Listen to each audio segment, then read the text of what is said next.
राधे राधे। मैं देखूं तुम नाही, गीध ही दृष्टि अपार।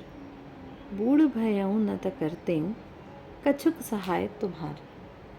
गोस्वामी तुलसीदास जी के द्वारा रचित श्री रामचरितमानस के किष्किंधा कांड के दोहा क्रमांक 28 की सरल व्याख्या करते हुए भगवान मैथिली शरण जी कह रहे हैं कि जटायु का भाई संपाति, जो पंख जलने के कारण समुद्र के किनारे किसी पर्वत कंदरा में रह रहा था, चंद्रमा मुनि ने आश्वासन दिया था कि सीता जी की खोज में लगे बंदरों को यदि तुम अपनी तीव्र दृष्टि का सदुपयोग करके जनक नंदिनी वैदेही को देखकर उनके निराश जीवन में आशा जगा दोगे, तो तुम्हारी इस सेवा के बदले ये जले हुए पंख, जिसके कारण तुम अपाहिज हो गए हो, पुनः निकल आएंगे।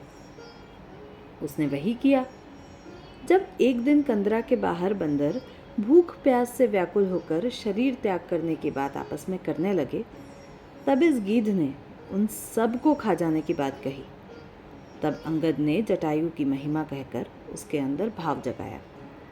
तब उसे बंदरों से ही पता चला कि मेरे छोटे भाई जटायु का शरीर पूरा हो गया है। उसने बंदरों की सहायता से समुद्र के किनारे जटायु को तिलांजलि दी और बंदरों से कहा कि मेरी दृष्टि तुम बंदरों की तुलना में तेज है।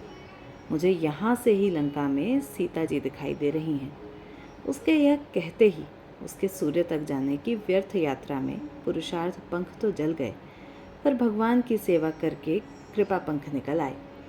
दोनों भाइयों के जीवन में पंख की समस्या आई और दोनों भाइयों का कल्याण प्रभु कृपा से ही हुआ। जय श्री राम।